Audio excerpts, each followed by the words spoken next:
ব্যবসা বাণিজ্যের বিশ্লেষণ নিয়ে ডিবিসি নিউজের নিয়মিত আয়োজন ইসলামী ব্যাংক তালিকাতে স্বাগত জানাচ্ছি, সাথে আছি জ্যোতি সরওয়ার। সরকারের চতুর্থ মেয়াদের প্রথম বছরে নতুন বাজেট ঘোষণা হবে আগামী মাসে। অত্যন্ত সতর্কভাবে নতুন অর্থ বছরের এই নতুন বাজেট প্রণীত হচ্ছে। সামষ্টিক অর্থনীতিতে স্থিতিশীলতা ফেরাতে আগামী 2024-25 অর্থ বছরের বাজেটে সর্বোচ্চ গুরুত্ব দিচ্ছে সরকার। এজন্য বাজেটের আকার তুলনামূলক ছোট রেখে উন্নয়ন ব্যয় বাড়ানোর দিকে মনোযোগ না দিয়ে মূল্যস্ফীতি নিয়ন্ত্রণের প্রতি জোর দেওয়ার তাগিদ বিশ্লেষকদের। এসব কিছু নিয়ে কথা বলার জন্য আমাদের আজকের তালিকাতার আলোচনার বিষয় ঠিক করেছি মূল্যস্ফীতি কমাতে কি থাকবে বাজেটে। আলোচনা করতে আমাদের সাথে যুক্ত আছেন ঢাকা বিশ্ববিদ্যালয়ের অর্থনীতি বিভাগের অধ্যাপক ডক্টর শাহাদাত হোসেন সিদ্দিকী এবং আছেন কনজিউমার অ্যাসোসিয়েশন অব বাংলাদেশ ক্যাবের সভাপতি এস.এম. নাজের হোসেন। স্বাগত আপনাদের দুজনকে আমাদের আজকের আলোচনার শুরুতেই জনাব শাহাদাত হোসেন সিদ্দিকী, আপনাকে যে আলোচনা শুরু করতে চাচ্ছি, যেটা আমরা বলছিলাম যে কোনোভাবেই আসলে মূল্যস্ফীতি কমছে না। যদি বলেন যে বাজেটে কি ধরনের পদক্ষেপ নেওয়ার সুযোগ আছে মূল্যস্ফীতি কমানোর জন্য? জি, ধন্যবাদ আপনাকে। যে আমরা জানি যে বাংলাদেশের এখন যে সমস্যাটা সেটা কিন্তু মূল্যস্ফীতি কেন্দ্রিক, আর অন্যভাবে বলা চলে যে বিগত বছরগুলাতে অর্থাৎ কোভিডের পূর্ববর্তী বছরগুলোতে যে অর্থনৈতিক স্থিতিশীলতা ছিল, আমরা বলবো সমষ্টিক অর্থনৈতিক স্থিতিশীলতা, সেই জায়গাটায় একটা ভঙ্গুর অবস্থায় আমরা কিন্তু পড়ে যাচ্ছি। সেই জায়গা থেকে উত্তরণের জন্য আমরা সাধারণত দুটো পদ্ধতির কথা বলে থাকি পলিসির পার্সপেক্টিভে। সেটা হচ্ছে আমরা বলি যে রাজস্ব নীতি এবং আর্থিক নীতি। তাই আমরা বাজেটের যখন কথাটা বলি সেটা শুধু একটা পক্ষের কথা বলি, যে রাজস্ব নীতির কথা। রাজস্ব নীতি যেভাবে অর্থনীতির সাথে সম্পৃক্ত, ঠিক একইভাবে আমরা কিন্তু মনিটারি পলিসিরও গুরুত্ব কিন্তু কম নাই। কারণ মনিটারি পলিসি কিন্তু সার্বিকভাবে ম্যাক্রো ইকোনমিক স্টেবিলিটির উপর বেশি গুরুত্ব রাখে, আর যার আঙ্গিকে আমরা সাজানোর চেষ্টা করি যে আমার রাজস্ব নীতিগুলা কি হবে। আমি বর্তমান বাজেটের প্রেক্ষাপট বিশ্লেষণ যদি করি, তাহলে কথা হচ্ছে সেটার ক্ষেত্রে স্পষ্টভাবেই গুরুত্ব দিচ্ছে যে আমাদের সার্বিক যে ম্যাক্রো ইকোনমিক স্টেবিলিটিতে ইনস্টেবল হয়ে যাচ্ছে, সেই জায়গাটাকে কিভাবে ফিরিয়ে আনা যায়। সেই লক্ষ্যে আমরা যদি বাজেট পর্যালোচনা করি, তাহলে স্পষ্টভাবেই দেখতে পাই সরকার কিন্তু যে সংযমী ভূমিকা যেটা আপনি বলেছেন সেটা কিন্তু স্পষ্ট। কারণ বিগত বাজেটগুলোতে যেখানে 10 থেকে 12% পর্যন্ত বাজেট প্রবৃদ্ধির কথা বলা হয়, বাজেটটা বাড়বে, আয়তনে কতটুকু বাড়বে সেটা যদি আমরা বলি, তাহলে 10 থেকে 12% পর্যন্ত আমাদের প্রক্ষেপিত বাজেট প্রবৃদ্ধির কথা বলা হতো। কিন্তু এখন কিন্তু বর্তমানেই শুরুতেই কিন্তু আমাদের সেই সংযমী জায়গাটা লক্ষণীয়, যে আমরা 5.6%, 6%-এর কাছাকাছি প্রবৃদ্ধির এই বিষয়টা কিভাবে তাহলে আমার মূল্যস্ফীতির সাথে সম্পৃক্ত, সেটা আমরা যদি চিন্তা করি, সেটা হচ্ছে প্রথমত সরকার যখন তার এই বাজেটের এই জায়গাটা প্রবৃদ্ধিটা কম ধরা হয়, তার মানে হচ্ছে তার সংযমী ভূমিকা। তাহলে সংযমী ভূমিকা মানে হচ্ছে আপনি যে বাজেট ডেফিসিট অর্থাৎ ঘাটতি অর্থায়ন যেটা হতো, সেই জায়গাটায় যতটুকু ভাবতেন সেই ভাবনার জায়গাটা আপনি একটু ক্ষীণ করেছেন। মানে হচ্ছে বাজেট ঘাটতি থাকবে না তা না, বরং বাজেট ঘাটতিটা নির্ভর করে কিন্তু আপনি যে আয় এবং ব্যয়, তার মধ্যে যদি ঘাটতির পরিমাণের কথা চিন্তা করেন, সেই ঘাটতিটা কিন্তু থেকেই যাবে। এখন সেই ঘাটতির অর্থায়নটা আসলে কোন জায়গা থেকে হয়, সেটা কিন্তু প্রকৃতপক্ষে আমার অর্থনীতির সাথে সম্পৃক্ত। যেমন সেই অর্থায়নটা যদি হয় প্রিন্টিং মানির ক্ষেত্রে, তাহলে সেই জায়গাটায় কিন্তু আমার মূল্যস্ফীতিকে আরো উস্কে দেয়। এই জন্যই আমি বলবো যে সরকার ভাবছে কন্ট্রোল করার জন্য, সেটা শুধু যে তার রাজস্ব নীতির সাথে তা না। যেমন সংকোচনমূলক মুদ্রানীতি একই সাথে কিন্তু সেন্ট্রাল ব্যাংক কার্যকরী করার জন্য চেষ্টা করছে, যদিও 1 বছর কানেক পার হয়ে যাচ্ছে কিন্তু তার ফলাফল পাচ্ছি না, যেটা ফলাফল পাওয়ার কথা ছিল 9 থেকে 10 মাসের মধ্যে। সেটার বিষয় হচ্ছে, তার মানে আমাদের যে ইনস্টিটিউশনাল মেকানিজম, ইন্টারডিপেন্ডেন্স, যে আমার রাজস্ব এবং আর্থিক নীতির মধ্যে, সেই জায়গাটার যে কার্যকর করার জন্য, যে আমাদের পলিসিগুলো কার্যকর করার জন্য তাদের মধ্যে যে আমি বলবো যে কোঅর্ডিনেশনটা, সেই জায়গায় কিন্তু দুর্বলতা পরিলক্ষিত হয়। সেই দুর্বলতা কাটানোই হবে এই বাজেটের মূল লক্ষ্য। এখন সংকোচনমূলক মুদ্রানীতি যখন নেওয়া হয়, তার মূলত কারণ হচ্ছে যে আমাদের ক্রেডিট সংকোচন হয়ে যায়, কিন্তু যেহেতু ইন্টারেস্ট রেট বেড়ে যায়, কিন্তু পরোক্ষভাবে এর একটা বিপরীত ফলাফল কিন্তু আনএমপ্লয়মেন্ট বেড়ে যাওয়ার একটা সম্ভাবনা হয়। বিজনেস ইনভেস্টমেন্ট যারা আছেন, আমার সাথে নাজের ভাই আছেন, বলতে পারবেন, তাদের বিনিয়োগটাও কিন্তু কমে যায়। আরেকটা জায়গা হচ্ছে যে আমাদের ভোক্তা যখন ইন্টারেস্ট রেট বাড়া যায় তখন ভোক্তার যে স্পেন্ডিং, সেই স্পেন্ডিংটা কমার কথা, কিন্তু সেটা যদি প্রকৃতপক্ষে না কমে তাহলে কিন্তু মূল্যস্ফীতি কমানোটা খুব কঠিন। অর্থাৎ আমরা থিওরিটিক্যাল জায়গা থেকে যখন দেখি, তখন বাস্তবের সেই জায়গাটা যখন থিওরি তাত্ত্বিকের সাথে না মিলে, তখন কিন্তু এটা কার্যকরী করাটা খুব কঠিন হয়।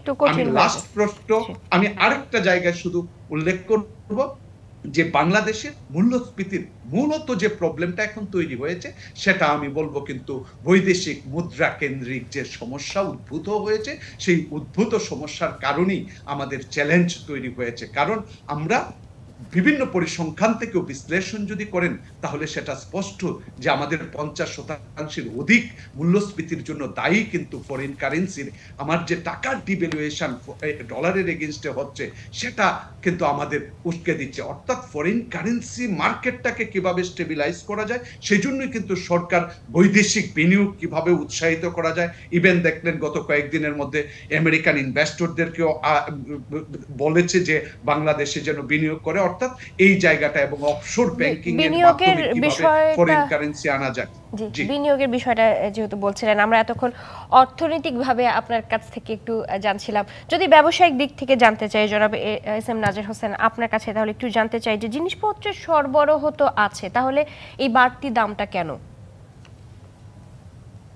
না, এখন আপনি যেটা পয়েন্টটা প্রথম যে আলোচনা, যে শিরোনাম মূল্যস্ফীতি কমাতে আমাদের মানে কি থাকবে বাজেটে, সেটা নিয়ে ডক্টর শাহাদত কিন্তু আসলে বিস্তারিত বলেছেন। তবে আপনার যে বক্তব্য সেটা হলো যে জিনিসপত্রের পর্যাপ্ত সরবরাহ থাকার পরও দামটা বাড়তেছে। এটার বেলায় উনি কিন্তু একটুখানি বলেছেন, সেটা হলো এখানে আসলে মানে যে ফরেন কারেন্সির যে মানে যে বাড়তি আমাদের দেশীয় মুদ্রার যে ডিভ্যালুয়েশন, এটা একটা বড় কারণ হিসেবে উনি বলেছেন, আমি ওনার সাথে একমত। তবে আরেকটা জিনিস হলো যে আমরা আমাদের দেশে যেটা আমরা ফিল করি, সেটা হলো যে ব্যবসার ক্ষেত্রে ন্যায্যতা এবং সুশাসনের ঘাটতির কারণে এই প্রবলেমটি বেশি হচ্ছে। কারণ হলো যে ন্যায্যতা এবং সুশাসন যদি ব্যবসার ক্ষেত্রে না থাকে, তাহলে কিন্তু একজন ব্যবসায়ী, বড় ব্যবসায়ী ছোট ব্যবসায়ীকে ক্ষতিগ্রস্ত করবে, তাকে প্রতারিত করবে অথবা তাকে শোষণ করবে। এরকম বিষয়গুলি যেগুলো হয়ে আসছে, আমরা শুধুমাত্র আমরা ভোক্তা হিসেবে আমরা যে ঠকছি তা কিন্তু নয়, এখানে কিন্তু মানে ব্যবসার অন্যান্য যে প্লেয়াররা আছে তারাও কিন্তু ক্ষতিগ্রস্ত হচ্ছে। কারণ হলো যে এখানে কোনো ধরনের সিস্টেম, কোনো ধরনের মেকানিজমকে ফলো না করে যে যার ইচ্ছা মতো যখন একটা কিছু করবে, যেখানে জবাবদিহিতা থাকবে না, যেখানে কোনো ধরনের স্বচ্ছতা থাকবে না, তখন কিন্তু এই প্রবলেমগুলি হবে। তো সেটার আলটিমেট লুজার কিন্তু আবার ভোক্তা হিসেবে আমরা। কারণ হলো যে কোনো ব্যবসায়ী তো তার পকেট থেকে এগুলো দিবে না, দিতে হচ্ছে নিবে থেকে আবার ভোক্তার পকেট থেকে নিয়ে যাবে। তো সেই জন্য আমরা প্রতিনিয়ত এটা বলছি যে ব্যবসার ক্ষেত্রে স্বচ্ছতা, জবাবদিহিতা, সুশাসন এগুলো কিন্তু ইম্পর্টেন্ট। এগুলো থাকলে তখন কিন্তু সমস্যাগুলো মানে অনেকাংশ মানে উতরে যেতে পারতাম। আপনি ধরেন একটা ছোট্ট উদাহরণের কথা বলি, ধরেন এই যে ভোক্তা সংরক্ষণ আইনে বলা হচ্ছে আপনি মূল্য তালিকা রাখবেন। আজকে 2009 সালে আইন হয়ে যাওয়ার পরের থেকে কিন্তু মানে আমরা অনেক মানে প্রতিনিয়ত বলে আসছি, কিন্তু আপনি কোনো দোকানেতে এটা পাওয়া যাচ্ছে না। তো কখন পাই? যখন ভোক্তার কর্মকর্তারা যখন মাঠে যায় অথবা জেলা প্রশাসনের কর্মকর্তারা যখন বাজার তদারকি রাখতে যায়, তখন এটা পাওয়া যাচ্ছে। তো তার মানেটা কি? আমার যে মানে লিগ্যাল ফ্রেমওয়ার্ক, এটা কিন্তু আসলে তারা মানতে যাচ্ছে না অথবা এটা কার্যকর না। এটার কারণে আসলে বেশিগুলো হচ্ছে। তবে আপনার যে মূল্যস্ফীতির যে বিষয়টা বলছেন, সেক্ষেত্রে যদি বলি, এখানে আসলে যেহেতু বাজেট ঘোষণা হবে আগামী 5 তারিখ, তো তার আগে সরকার অবশ্যই বিষয়গুলো ভাববে এবং চিন্তা করবে। আমরা যেটা চাই, ভোক্তা পর্যায়ে যেন নিত্য প্রয়োজনীয় যেগুলো এসেনশিয়াল কমোডিটিস, এগুলোর প্রাইসটা যেন স্টেবল থাকে। তো প্রাইস স্টেবল থাকার জন্য ব্যবসায়ীরা বিভিন্ন সময় বলে আসছে যে এখানে আসলে করের হার গুলা আসলে মানে কিরকম হবে। আমরা যেরকম বলছিলাম, যে সমস্ত পণ্যগুলির মানে আমাদের অনেক সময় খুব দাম বেড়ে যায়, এগুলোর ইম্পোর্ট কস্ট কমানো যায় কিনা, ডিউটি গুলো কমানো যায় কিনা, তাহলে আবার মানে এটা ফ্লেক্সিবল একটা নীতি রাখা যায় কিনা। এখন হলো যে আমাদের যে রাজস্ব নীতি আছে, সেটা কিন্তু একদম মানে এটা স্থির, এটা ফিক্সড একটা। তো ফিক্সড থাকার কারণে প্রথম দিকে যখন মানে অর্থমন্ত্রী যখন এটা ঘোষণা করবেন, যেই হারে ধরা হবে, এটা কিন্তু আসলে পুরো বছরে সেইভাবে চলবে। কিন্তু আমাদের প্রস্তাবটা ছিল যে এটাকে ফ্লেক্সিবল করা যায় কিনা, কিছু কিছু আইটেমের ব্যালেন্স, তাহলে হবে কি মানে ওই যে আমি এসেনশিয়াল কমোডিটির কথা বললাম, যে পণ্যের ক্রাইসিস হবে সেটাকে বাজারটাকে ঠিক রাখার জন্য এই বিষয়গুলো ঠিক রাখা। আরেকটা জিনিস হলো যে ইনডাইরেক্ট ট্যাক্স যেগুলো আমাদের ব্যাটের মতো যেগুলি আছে, আসলে ব্যাট যখনই ধরা হচ্ছে, ব্যাটের কারণে কিন্তু আসলে আমাদের রাজস্বের যে মানে আমাদের বড় অংশ কিন্তু ব্যাটের উপর নির্ভরশীল। কিন্তু ব্যাটের কারণে ব্যাটের একটা বড় প্রবলেম হলো একদম ভিক্ষুক যেরকম ব্যাট দিচ্ছেন একদম বড় লোক সেম হারে ব্যাট দিচ্ছেন। তো সেই জায়গাতে একদম ভিক্ষুকের প্রতি কিন্তু আসলে মানে আচরণটা আমরা ঠিক করা হচ্ছে না। তো আমাদের বক্তব্যটা ছিল যে আসলে মানে ব্যাটটাকে মানে না বাড়িয়ে অন্যান্য আদার যেগুলো ডাইরেক্ট কস্ট ডাইরেক্ট ট্যাক্স আছে সেগুলো কিভাবে বাড়ানো। জি, নিত্যপণ্যের দাম কমাতে আপনাদের যেসব সুপারিশ এই বিষয়টাতে আরেকটু শুনবো, তবে আমাদের সময় এসেছে একটি বিরতিতে যাবার। বিরতি থেকে আসছি, আমাদের সাথেই থাকবেন। দর্শক, বিরতি নিচ্ছে ব্যবসা বাণিজ্য বিশ্লেষণ নিয়ে ডিবিসি নিউজের নিয়মিত আয়োজন ইসলামী ব্যাংক টালিখাতায়, সঙ্গে থাকুন। আবারও স্বাগত জানাচ্ছি ব্যবসা বাণিজ্য বিশ্লেষণ নিয়ে ডিবিসি নিউজের নিয়মিত আয়োজন ইসলামী ব্যাংক টালিখাতায়। আজ আমরা আলোচনা করছি মূল্যস্ফীতি কমাতে কি থাকবে বাজেটে। আলোচনা করতে আমাদের সাথে দুজন অতিথি যুক্ত আছেন। বিরতি পরে স্বাগত আপনাদের দুজনকেই আরও একবার। জনাব এস এম নাজির হোসেন, বিরতিতে যাবার আগে যেমনটি বলছিলেন যে আপনারা আসলে কি চাচ্ছেন, আপনাদের সুপারিশটা একটু জানতে চাই স্পষ্ট করে, যে নিত্যপণ্যের দাম কমাতে আপনাদের দিক থেকে কি কি সুপারিশ থাকবে।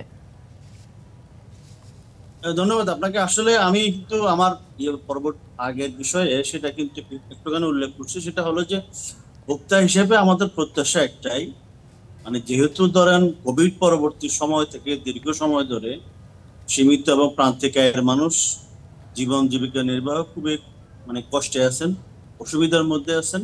তার ইনকাম সীমিত এবং ইনকাম বাড়ে নাই, পরবর্তী তার তার যে মানে খরচের পাল্লা দিন দিন বেড়ে গেছে। সেই জায়গাতে স্টেবল একটা মানে আমাদের কমোডিটি মার্কেট, প্রাইস যেন না বাড়ে, দাম মানুষ যেন তার যে ইনকাম সেটা দিয়ে মানে জীবিকা যেন নির্বাহ করতে পারে, এই বিষয়টা কিন্তু আমাদের প্রত্যাশা।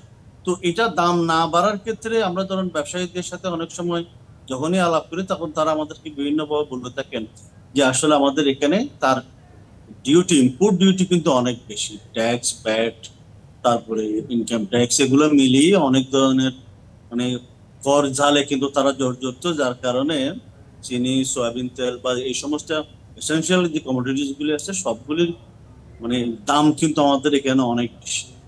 তো সেটার ক্ষেত্রে দামেরটা যদি মানে কিভাবে দাম সহনীয় পর্যায়ে রাখা যায় সেটার জন্য এই যে ট্যাক্স গুলির যে সমস্ত বিষয়গুলি আছে সেগুলিতে মানে কিভাবে ছাড় দেওয়া যায়, বিশেষ করে খাদ্যপণ্যের যে বিষয়গুলি আছে সেগুলা কি করা যায়, এবং এই যে আর ধরেন ইনডাইরেক্ট ট্যাক্স যেগুলি আছে ব্যাটার মতো যে বিষয়গুলি আছে সেগুলোর ক্ষেত্রে আরো কিভাবে বিষয়গুলা একটু কমানো যায় অথবা অনেক জায়গাতে ছাড় দেওয়া যায় সে বিষয়গুলো চিন্তা করা। তাহলে হয়তো দেখা যাবে যে পণ্যের যে মানে মূল্য সেটা স্বাভাবিক থাকবে। এবং একই সাথে তারা আরেকটা জিনিস যেটা বলছিলেন, যেটা ল এনফোর্সিং এজেন্সির বিষয়, সেটা হলো যে তার ট্রান্সপোর্টেশন কস্ট অথবা পথে পথে চাঁদাবাজি হয় যেগুলোর ক্ষেত্রে এগুলো তার আলটিমেটলি ভোক্তা পর্যায়ে গিয়ে তার কস্টিংটা প্লাস হয়ে যায়। তো সেই জায়গাতে দেখা এবং এই বিষয়টার ক্ষেত্রে এবং আমরা আরেকটা বিষয় আমরা মনে করি সেটা হচ্ছে যে আসলে ভোক্তা অধিদপ্তর যেটা বাণিজ্য মন্ত্রণালয়ের অধীনে আছে সেটার জন্য একটু বরাদ্দ বাড়ানো।